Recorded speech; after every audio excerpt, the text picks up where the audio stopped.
Hola, estamos en esta UMA Virtual 2020, en la sesión Aplicaciones de la Matemática y Física Matemática, presentando el trabajo Entropía y Complejidad Wavelet para el análisis de señales electrocardiográficas. Yo soy Gisela Clemente, de la Universidad Nacional de La Plata, y junto a Victoria Bampa, de la misma universidad, Esteban Valverde, de la Facultad de Ingeniería de Buenos Aires, y Pedro Arini, del CONICET, realizamos este trabajo. Actualmente me encuentro en los primeros años del doctorado bajo la dirección de Victoria y Pedro en temas relacionados. Dividimos al trabajo en 6 secciones. Presentamos al comienzo la motivación y el objetivo, con su marco teórico, desarrollando los conceptos principales. Mostramos algunos resultados que obtuvimos y con sus conclusiones y una futura línea de trabajo. Y presentamos la bibliografía también. Las arritmias causadas por infarto de miocardio son una de las principales causas de muerte en el mundo. La Organización Mundial de la Salud dijo que en 2016 las muertes por enfermedades del corazón fueron del 31% en el mundo y del 28% en la Argentina. Por eso, debido a este alto porcentaje, es importante poder entenderlas mejor. Tanto en una primera fase de curación, que es la primera semana, como la de cicatrizado, que son 2 o más meses después de un infarto de miocardio, se puede inducir taquicardia o fibrilación ventricular. La región de cicatrizado del corazón está relacionado con anomalías en la conducción eléctrica que se refleja como alteraciones de la morfología del complejo QRS. Estas morfologías variantes muchas veces no se pueden ver a simple vista y por eso hay que hacer un procesado de la señal. Hay pocas técnicas no invasivas para capturar la inestabilidad eléctrica para predecir arritmias ventriculares después de un infarto de miocardio. La técnica de electrocardiograma de señal promediada no detecta a los pacientes potencialmente riesgosos que no presentan taquicardia o fibrilación ventricular. Por eso, nuestro objetivo fue extraer información adicional del complejo QRS para caracterizar el infarto de miocardio mediante cuantificadores ya conocidos del análisis Wavelet y de la teoría de la información, como la entropía y la complejidad. Un electrocardiograma normal se puede presentar con este gráfico, donde tenemos las principales ondas, y a nosotros nos va a interesar especialmente estudiar el complejo QRS, que se ubica acá, porque es en donde se produce la activación de los ventrículos y es en donde se manifiesta la inestabilidad eléctrica del infarto de miocardio. La señal se adquiere poniendo electrodos en la piel de un paciente y se obtiene por medio de 12 canales adquiridos. Como se muestra en el dibujo, tenemos 6 derivaciones en rojo y las otras 6 en celeste.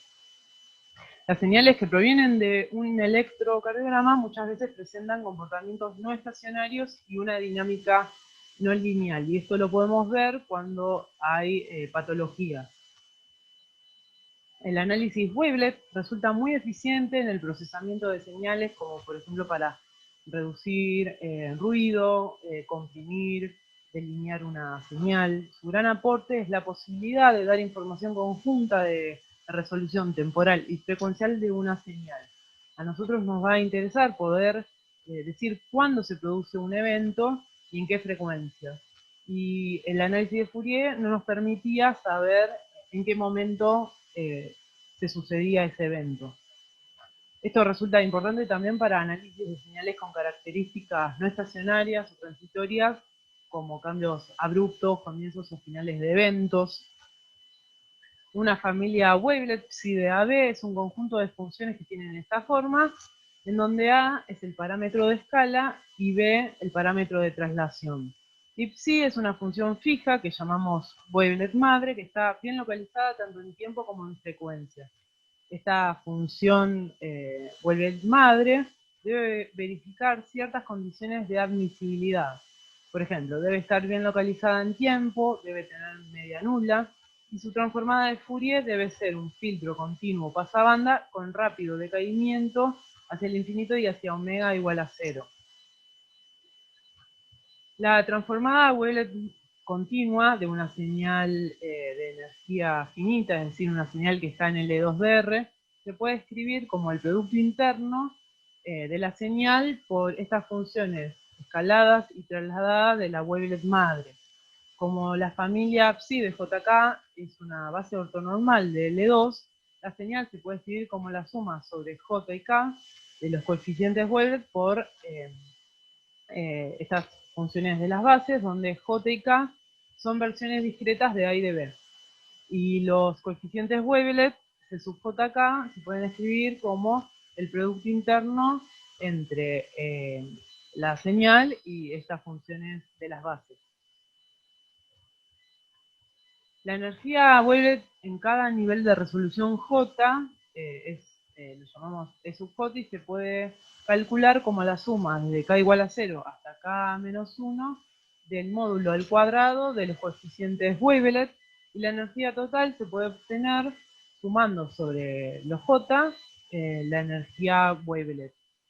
Finalmente tenemos así la energía relativa wavelet, que se puede calcular haciendo el cociente entre la energía wavelet y la energía total. Y con ella tenemos una distribución de probabilidad.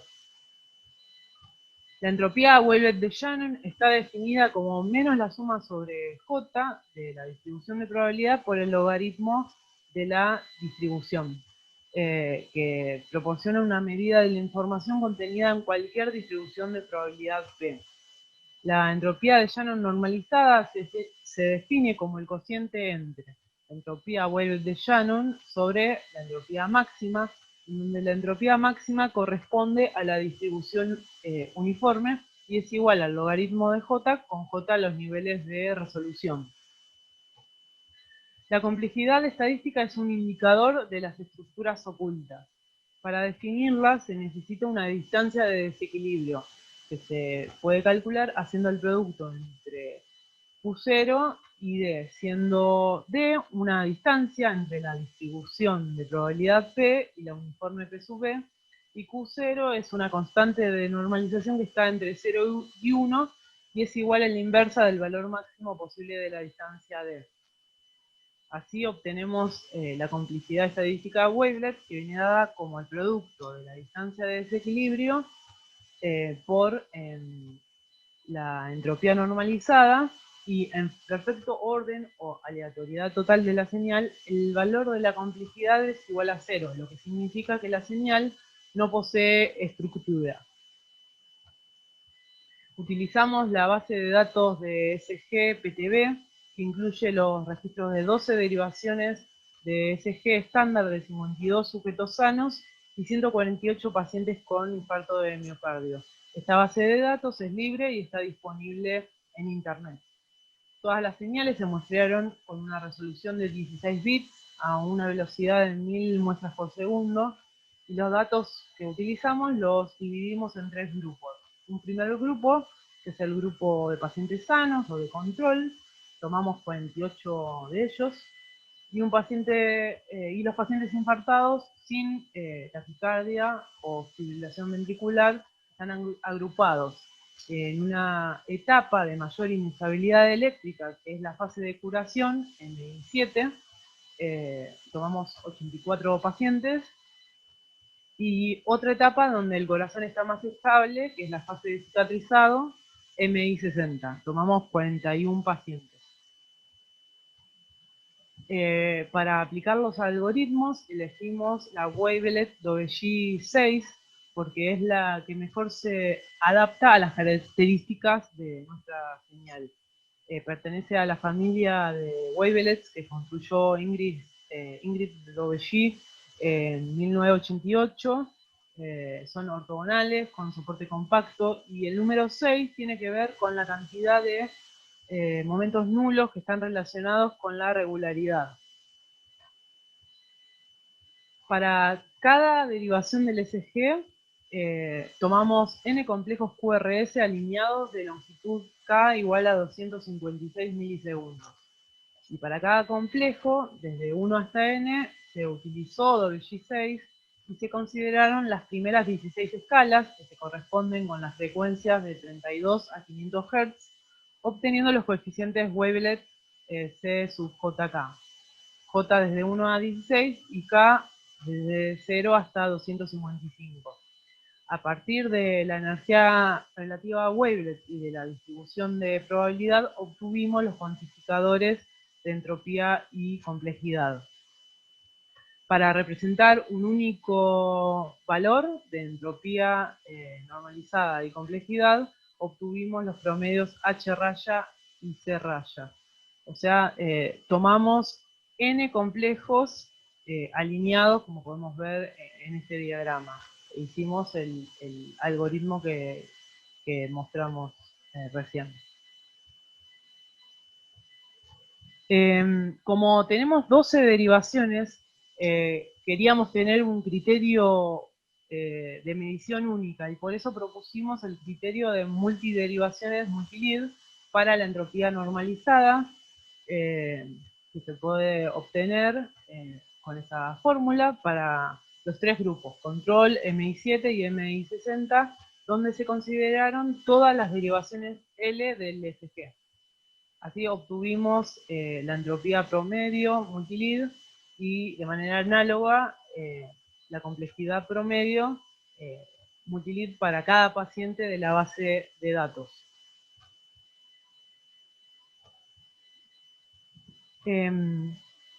Evaluamos la significancia estadística entre grupos, por un lado, y por el otro la sensibilidad y la especificidad.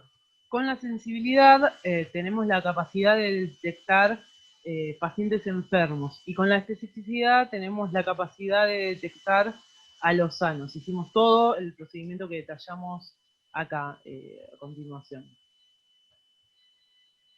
Un primer resultado que obtuvimos es que, bueno, en este gráfico podemos ver el siguiente plano, en donde en el eje horizontal mostramos las 12 derivaciones y en el eje vertical la entropía promedio para cada uno de los tres grupos.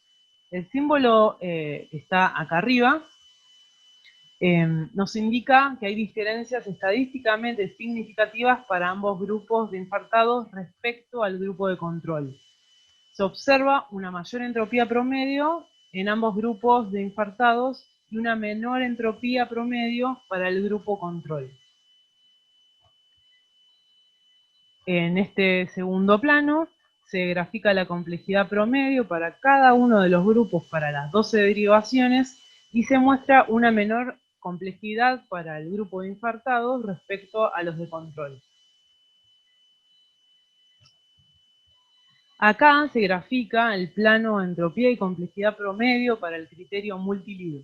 Cuando se tiene un sistema completamente aleatorio, se tiene entropía 1 y complejidad 0. Y durante un infarto, el comportamiento del SG es más aleatorio, es decir, se le suma esta componente aleatoria, por lo que aumenta la entropía y disminuye la complejidad, como podemos ver acá. En este grupo de infartados aumentó la entropía y disminuyó la complejidad respecto a este grupo que es la de control. Bueno, en la tabla podemos ver que para el plano entropía-complejidad promedio en el criterio multilid hay alrededor de un 80% de sensibilidad y especificidad, y al tener un alto porcentaje, se puede separar el grupo de los sanos respecto a los enfermos para la etapa, o sea, para los grupos MI7. Y como el grupo MI60 es más parecido al de control, es más difícil separarlos y como este grupo de infartados obtiene más dispersión que los sanos, y eso también perjudica la sensibilidad y la especificidad. Bueno, algunas conclusiones que podemos extraer es que la entropía y la complejidad nos permitieron caracterizar a los pacientes después de un infarto de miocardio. Los pacientes luego de un infarto de miocardio presentan más inestabilidad eléctrica que los sanos, es decir, hay un mayor grado de desorganización de la dinámica del sistema, y es importante hacer un seguimiento a los pacientes que no tuvieron taquicardia o fibrilación ventricular, porque presentan un riesgo potencial. La idea es profundizar el análisis de los pacientes con infarto de miocardio estudiando el área afectada, es decir, viendo qué sucede en la cara anterior e inferior en infarto de miocardio. Bueno, la bibliografía que usamos es la siguiente.